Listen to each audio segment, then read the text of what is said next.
میلاد شریف منانے کے اندر بہت زیادہ الحمدللہ مسلمانوں میں رائج ہے جھنڈے لہرانا۔ یہ جھنڈے لہرانا کیا ہے اور اس کا کیا کوئی فائدہ بھی حاصل ہوتا ہے؟ جھنڈے لہرانا تو واضح ہے کہ جھنڈے لہرائے جاتے ہیں، لہرانا ہی ہوتا ہے۔ ٹھیک ہے۔ تو جھنڈے اصل میں خوشی کا اظہار کرنے کے لیے، شان و شوکت کا اظہار کرنے کے لیے یہ ہوتا ہے۔ اب یہ ہر قوم کے اندر، ہر جگہ پر، ہر طبقے کے اندر یہ رواج ہوتا ہے کہ جب خوشی کا اظہار کرنا ہو، بلندی کا اظہار کرنا ہو، فتح کا اظہار کرنا ہو تو جھنڈوں کو لہرایا جاتا ہے۔ ہمارے ملک کا جھنڈا ہوتا ہے، ملک کا جھنڈا لہرایا جاتا ہے، یعنی کوئی بھی خوشی حاصل ہوتی ہے تو اس میں پرچم یہ لگائے جاتے ہیں۔ 14 اگست کا دن ہوتا ہے تو پرچم بلند کیے جاتے ہیں، خاص طور پر اہتمام کیا جاتا ہے۔ گاڑیوں پہ جھنڈے لگاتے ہیں ہم لوگ اگست کے مہینے کے اندر۔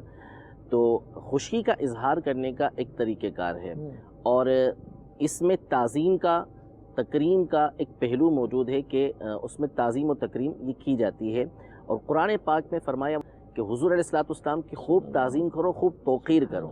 اس کے تحت علماء نے واضح طور پر شاہ عبدالعزیز محدث دہلوی رحمۃ اللہ تعالی علیہ اور دیگر نے یہ لکھا کہ جو طریقہ کار بھی شریعت مطہرہ کی حدود کے اندر حضور علیہ الصلوۃ والسلام کی تعظیم کا اختیار کیا جاتا ہے وہ اس آیت کریمہ پر عمل ہے۔ ٹھیک ہے۔ تو اب جھنڈوں کا استعمال کرنا، جھنڈے لہرانا، اس میں ظاہر ہے کہ تعظیم کا طریقہ کار ہے اور کوئی خلاف شرع بات اس کے اندر نہیں ہے، بلکہ صحابہ کرام علیہم رضوان سے خود بعض روایتوں کے اندر یہ بھی موجود ہے، زرقانی وغیرہ کے اندر یہ روایت موجود ہے کہ جب نبی کریم صلی اللہ علیہ وسلم کی ولادت ہوئی تو 3 جھنڈے باقاعدہ لائے گئے مشرق و مغرب کے اندر، اور کعبۃ اللہ المشرفہ پر جو ہے وہ جھنڈا گاڑا گیا۔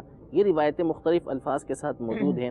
اسی طرح حضرت بریدہ اسلمی رضی اللہ تعالی عنہ جب نبی کریم صلی اللہ تعالی علیہ وسلم کے سامنے آئے، مدینہ منورہ حضور علیہ الصلوۃ والسلام داخلی کے لیے جا رہے تھے، تو انہوں نے حضور علیہ الصلوۃ والسلام کی بارگاہ میں یہی عرض کیا کہ آپ جو مدینہ منورہ میں داخل ہوں گے تو شان و شوکت کے ساتھ داخل ہوں گے اور آپ جھنڈا اٹھائے ہوئے ہوں گے، تو ایسے داخل نہیں ہوں گے۔ پھر اس کے بعد انہوں نے اپنا امامہ کھولا، امامہ کھولنے کے بعد اس کو باقاعدہ نیزے پہ لگایا، مدینہ منورہ کے اندر داخل ہوئے۔ تو حضور علیہ الصلوۃ والسلام کا استقبال وہاں پہ کیا جا رہا تھا، آمد کا استقبال کیا جا رہا تھا۔